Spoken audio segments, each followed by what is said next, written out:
So we've got Paul Chek here, and if you've been following me for a while, you know that he's been a great inspiration and one of my mentors. A lot of the things that you see me doing that I share with you guys that aren't mainstream, especially with regard to exercise, comes from this gentleman right here. Proud to introduce him, but more importantly, I'd like him to share some of the deeper ideas with regard to different topics, including Swiss ball training. So you've seen these balls that I've trained with at the gym, and I want Paul to share with you just how important and why we do that.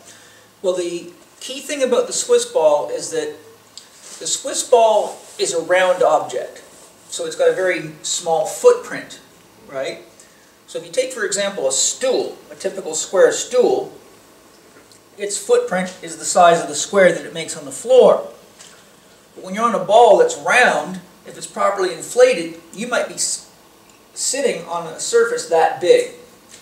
So if you're on a stool, you can move your center of gravity anywhere within the base of support created by the stool before the stool is going to fall over. So it's quite a stable structure. So for example, if you were sitting on a stool and I handed you two 40-pound dumbbells and asked you to do clean to press while sitting on a stool, it wouldn't be very hard to do. Right. But when I put someone on a Swiss ball, because the ball's round and because its base of support is very small, their center of gravity has to stay directly on top of the center of gravity of the ball. If the center of gravity of the ball is that big and my center of gravity moves ½ inch off center, it creates a rotational momentum that makes your whole body fall in that direction. That triggers your postural or stabilizer system to create a reaction. Now, so the key point here, though, is that conditioning done on a Swiss ball is conditioning that is limited by the amount of stability that you can generate. Conditioning done while you're on a machine or a bench or a Smith machine or for a leg press is not stability limited because the machine's stabilizing the load for you. Right. So the problem is that the body's built on what's called the MENS system or theory, minimal electrical neuromuscular stimulation, or the least energy theory. The body doesn't want to spend energy doing something it doesn't have to do. Right. So if you lay on a leg press, you're not going to fire off your core stabilizers. You're going to have minimal activation of the spinal extensors up to your head, the shoulder girdle, and all the muscles, for example, that if you want to stand on one leg, you have to do it with your whole body. Right? But if you want to lay in a leg press and press with one leg, for all intents and purposes, I could just electrocute your leg and it would do the exercise. The rest of you doesn't have to get involved. Where the problem comes in is you train the nervous system to selectively increase the recruitment of prime movers and muscles that are predominantly fast twitch, while simultaneously decreasing the demand for the recruitment of the stabilizer muscles that hold the joints in optimal working function and integrate the structure so you have harmony between segments of the body. Beautiful. So when you get stronger and stronger, but your stabilizer system gets weaker and weaker, it's very similar to putting more and more horsepower in a small car, but doing nothing to enhance the suspension of the braking system. So that's a car that will go so fast that you can't turn it or stop it, which means it's dangerous. In this case, your joints have nerves feeding them. So if you get strong enough to move a heavy weight on a machine, for example, or even even on a bench press, which is a very stable environment, and you try the same exercise on a Swiss ball, now you're not going to be able to stabilize the load because you're going to bring your muscles and joints into places that put so much pressure and tension in areas of the joint that aren't designed for that kind of pressure, or you're going to overload your stabilizer system because now it has to hold the weight, and that's going to cause reflex inhibition of the prime movers. So what happens is guys that are strong in gyms with traditional approaches get on a Swiss ball or try to do something on a Bosu ball, or even do dynamic one-legged exercises like hopping exercises, change of direction exercises, and it's as though their motor system is very discoordinated, right? By the same token, if you only train with stabilizer training, then you can actually upregulate the stiffness of the system so high that after a while you're almost like you're over-braced, and that disrupts the breathing mechanism, the digestive mechanism, the circulatory mechanism, lymphatic pumping. It disrupts the normal rhythm, flow, and pumping systems of the body because now the system's overly excited in anticipation of a load. Right? It's like if you want to drive a car super fast, you need to increase the stiffness of the spring so it can handle the inertial forces. But that's not a comfortable car to drive around town because it vibrates the heck out of you. So someone who does too much stabilizer training becomes like a car that's all stiffened up for high performance driving. But the problem is that when you do that much stabilizer training and you don't counterbalance it with prime mover work, then you don't get the natural pumping rhythm and flow. The system just gets stiffer and stiffer. Yeah. Does that make sense? Yeah, absolutely. So there has to be a balance. You know, the saying that sort of summarizes it all is you can't fire a cannon from a canoe. Right. So if a person gets strong and lacks comparative stability, they're more and more like a cannon in a canoe. Yep. If a person can do planks all day on Swiss balls but doesn't do any functional weightlifting, then they're more like a barge with a pea shooter on it. Right. You know, they got a lot of foundation, but nothing. They can't help you take the laundry out. They can't buck a hay bale. They can't shovel a ditch. They don't have any juice. So your classic marathon runner that can go all day, but is too weak to pick up his own suitcase, versus a power lifter who can pick up a house but sprains his knee walking out the front door because he doesn't have enough stability to go down steps. Right. So the secret is to balance the two. Right. So you always have to have a balance between the stabilizer / postural system and the dynamic prime mover system to have harmony. Next question for Paul is, could you describe what true core stability is and why it's important? Yes, better than describing it, I'll demonstrate it with you. I'll show you a foolproof way to know that. First of all, your core is basically the organizing principle of movement. The arms and legs are not vehicles that carry the body around. The spine expresses arm and leg movement. Right. So when you're walking, there's a rotational factor in the spine where every time you walk like this, I turn right leg forward, left arm forward, right? So my pelvis is turning left, my thoracic spine's turning right, and my neck's turning left. Half the discs turning right have their fibers wound under tension like a rubber band being pulled back. Half the fibers of the thoracic going that way have their fibers being wound. This foot going forward is winding me that way, so the ligaments are trying to pull me that way. This arm coming this way is winding those ligaments. Those ligaments are trying to pull me back where I came from. Right. You follow me? So if my pelvis goes that way and my trunk goes that way, in order to see where I'm going, I have to relatively turn my head in the other direction. Right. So now you have, imagine a column made of rubber. And if you twist it in either direction, it tries to bring itself back to the center. So what all the current research shows is that we receive a kinetic pulse of energy from the ground, and it's stored in key structures of the body, such as the plantar fascia, the aponeurosis, and the tendons of the soleus and Achilles, the long tendons of the hamstrings, and the thoracolumbar fascia are your primary storage units. So you have a mechanism that runs from the base of your skull all the way to your big toe. Okay? So as you're walking, the kinetic force hits that spine that's in rotation, and it literally picks it up and snaps it back. That energy is returned, so the energy stored in the fascia is returned. The rubber band releases and snaps that leg forward and pulls the opposite arm forward. The key point here is that all of that's regulated by the core. Okay? That all has to be coordinated and regulated from the core. Stability emerges from the center outward. Right. Okay? If I didn't have stability in my core first and I picked my leg up, I would fall into some kind of a collapsed position. And we see that all the time. Yes, you do. Or if you raised your arm and you didn't have core stabilizers, you'd fall forward like that. Okay, so the core has to organize the movement, and the two different regions of the brain that are part of the sensory motor cortex integrate. There's three functional regions. One is monitoring what's called motor hold or postural movement. So if you're going to serve a tennis ball like that, you're in a motor hold position, or you're getting ready for action in boxing, right? Or you're addressing the ball, getting ready to do. So that's a motor hold position. Anything to do with holding joints in place or the alignment of the body during an exercise is handled by the part of the brain that handles motor hold commands or postural commands. The motor move commands are in another part of the sensory motor cortex in different regions of the brain, and there's yet another brain region that integrates the postural and the dynamic commands together for one movement system. You follow me? Yep.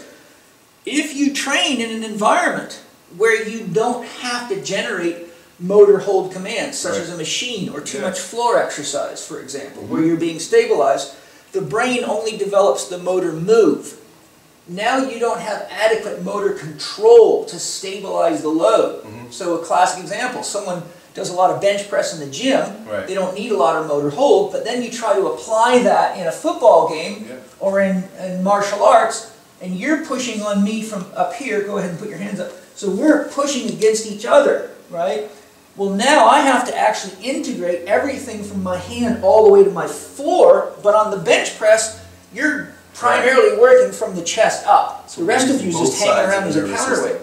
So the point is, the core regulates motor hold commands and motor move commands. Because you can't move something that's impinged or unstable because there's all sorts of checks and balances in the system to shut it down or it'll tear itself apart.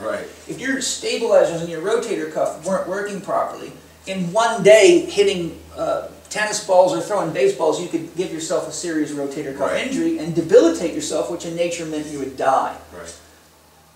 The shoulder depends on the rib cage for its stability and the neck for its stability because it's integrated with the rib cage and the neck, which is integrated with the head and the jaw, which is integrated with the middle back, the low back, the feet, and the ankles. So the answer to why I focus so much on the core is because any problem between the tip of your coccyx or the bottom of your pelvic floor and the base of your skull, and even in your skull, is mirrored out through the core. Okay? So if I can't turn my transverse abdominis on because my intestines inflamed from eating things like gluten or things that I'm intolerant of, that inflammatory reaction causes reflex inhibition of the core in order to allow greater circulation into the area that's inflamed. So no matter how hard I want to exercise, my brain won't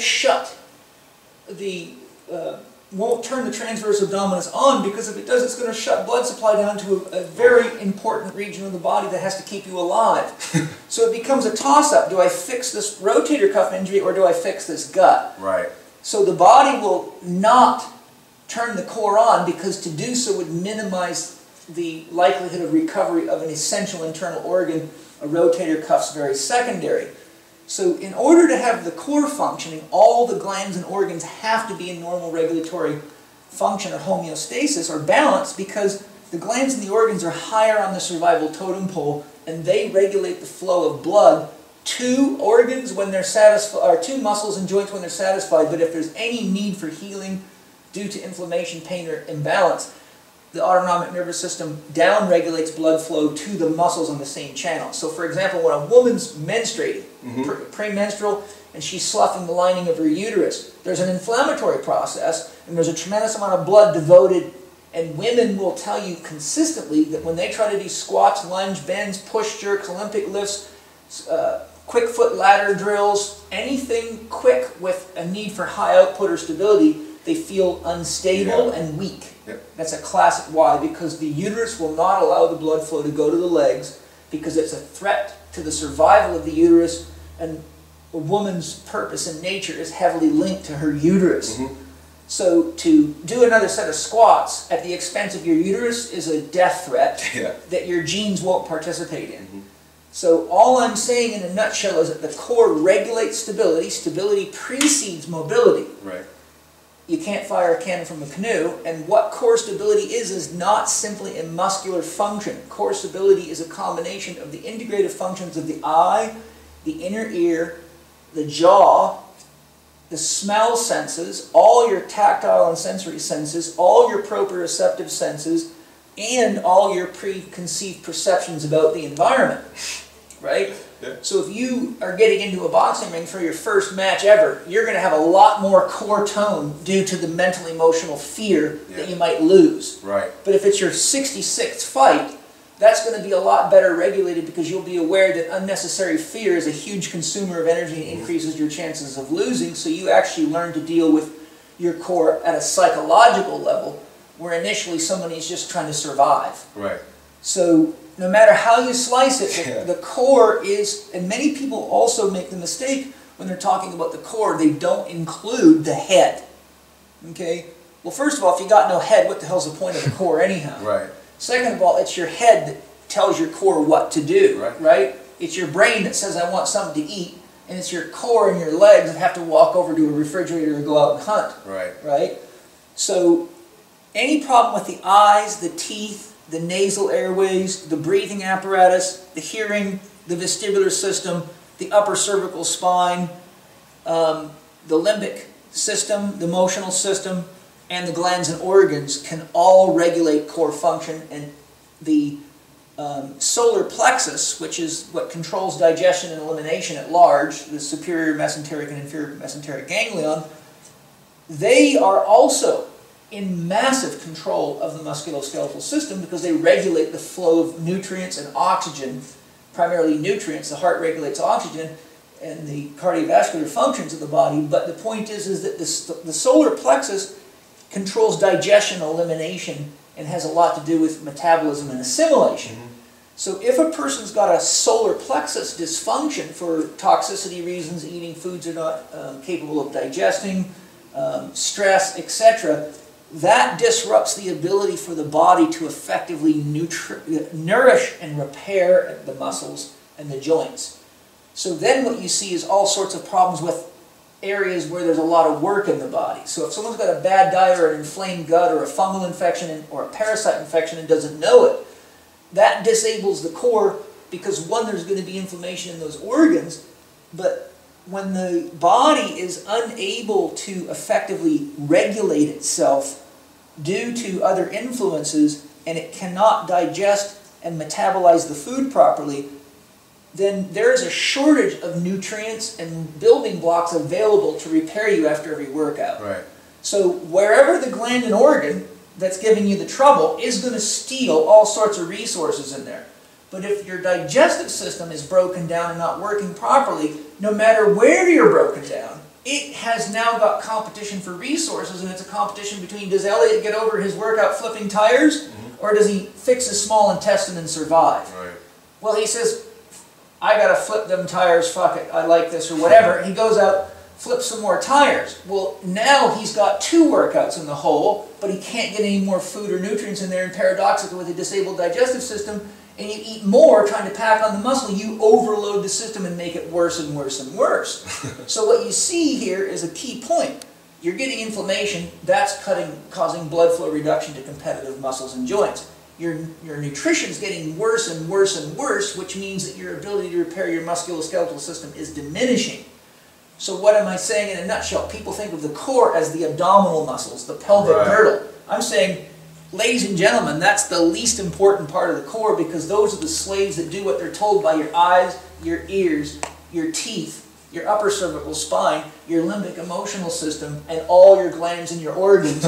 So before you start doing exercises on Swiss balls, you better make sure that the rest of those functions are working, because as far as your body's concerned, if it's a contest between a meal and a Swiss ball or a meal and a workout, the meal's going to win. Right. If it's a contest between water and increasing your bench press, the water's going to win.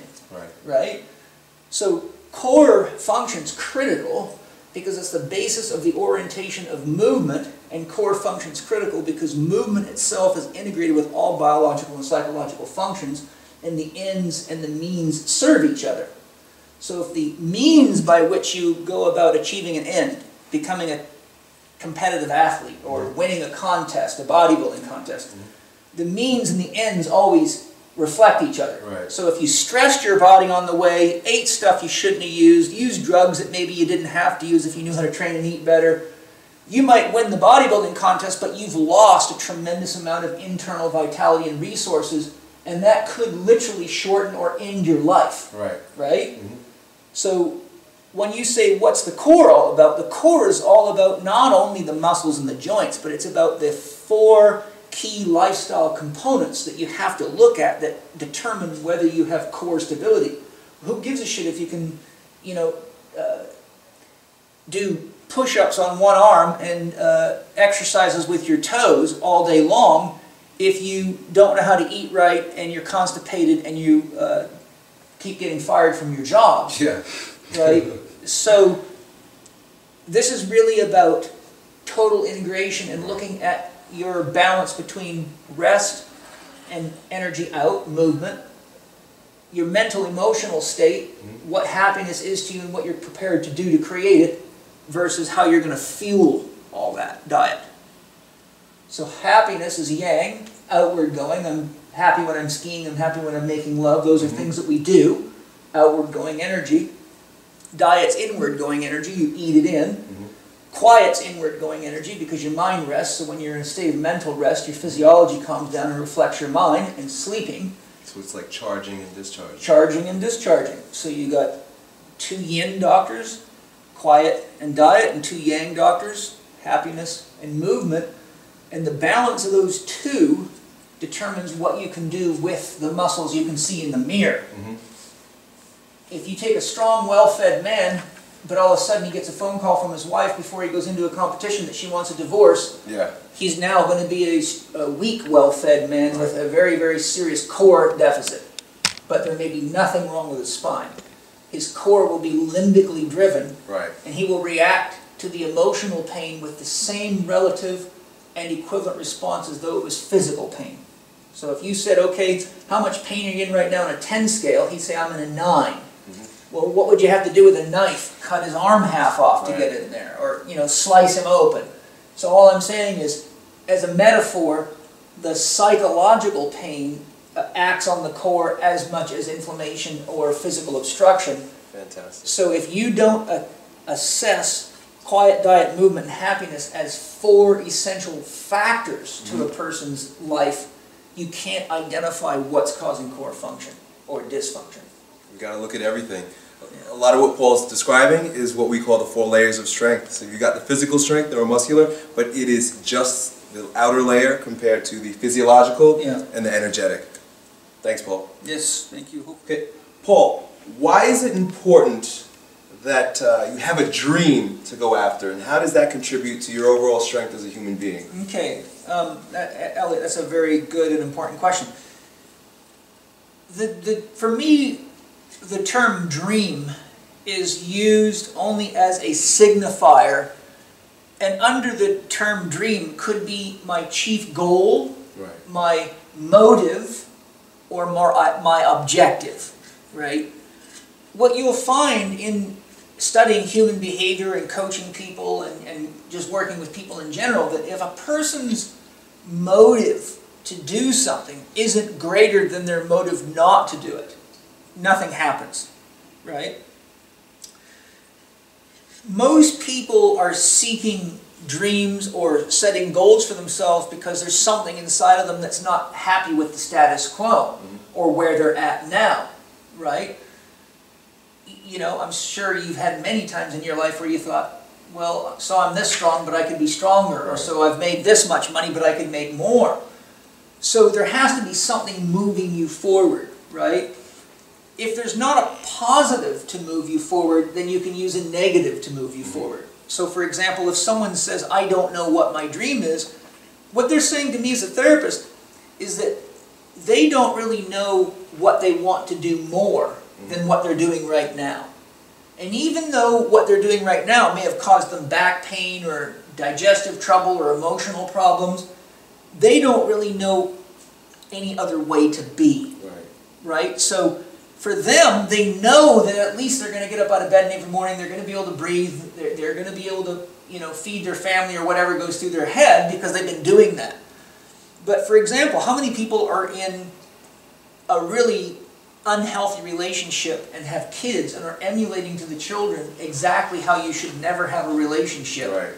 And they've known that and they feel guilty about that, and they can even witness their children emulating their bad behavior, but don't have the strength to resolve the relationship and either get healthy together or move on, right?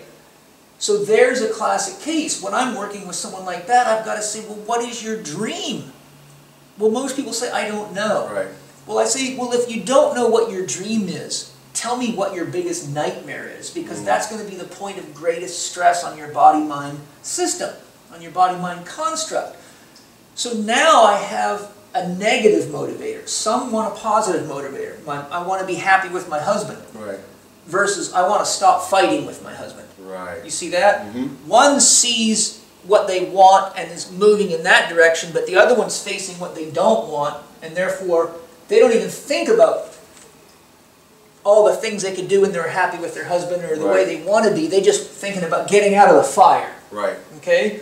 So if someone doesn't have enough motivation to get out of the fire, then they stay in the fire and complain about it while their life deteriorates and pay lots of money for help that they don't apply, because in this state you stay in a fight or flight reaction, which shuts down your capacity for learning new anything. It's a survival threat. These people say, I want to get along better with my husband. How do we do it? Right. So they're positively motivated. So if someone doesn't want to go in this direction and isn't sure they want to go in that direction, then they're kind of in a state of apathy, which means non-participation, non-committal, not caring. That's a bad spot. So in a nutshell, I have identified that if a person's sense of willingness, self-measured willingness, isn't at least a 7 on a 10 scale, they are not likely to make any noticeable or significant changes that last. They might flirt with change. They might flirt with, you know, getting a divorce or going to counseling or changing their exercise program or changing their diet, but it doesn't last. If somebody has a dream bigger than their crisis, they typically will move forward. So in closing, I'll quote Brad Sugar, a famous Australian multimillionaire who has a formula for change. And he says, when the desire for change is greater than the resistance to change, change happens. So why I select a dream goal or objective or a motive is because I need a direction that person's willing to go, that they have more desire to experience in the state that they're in now. That's the formula for success.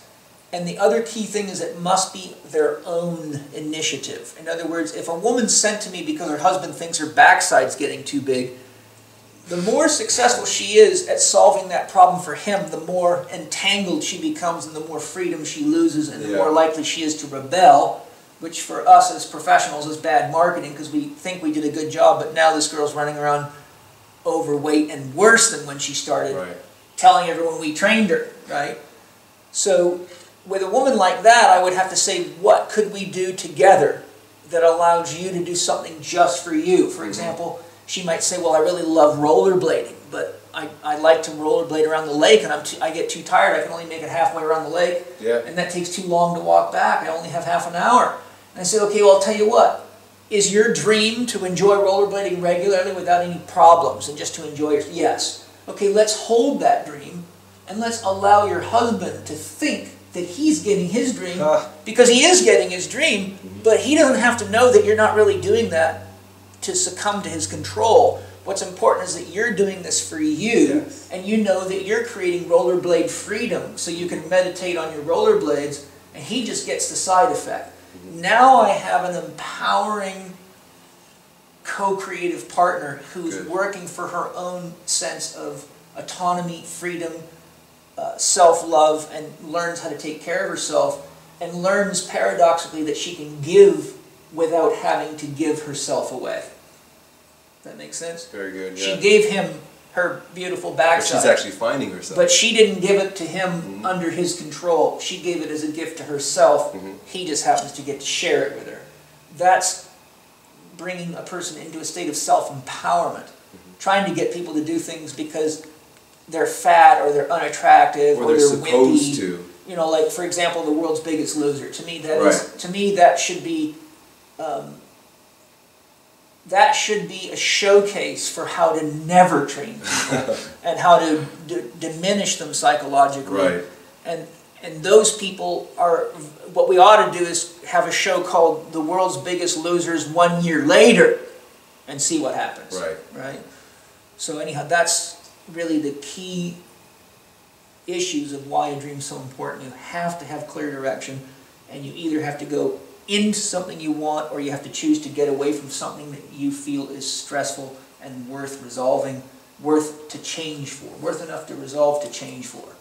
Or you're always going to stay in tread in water for the rest of your life. Thank you so much, Paul. Yeah. Thanks.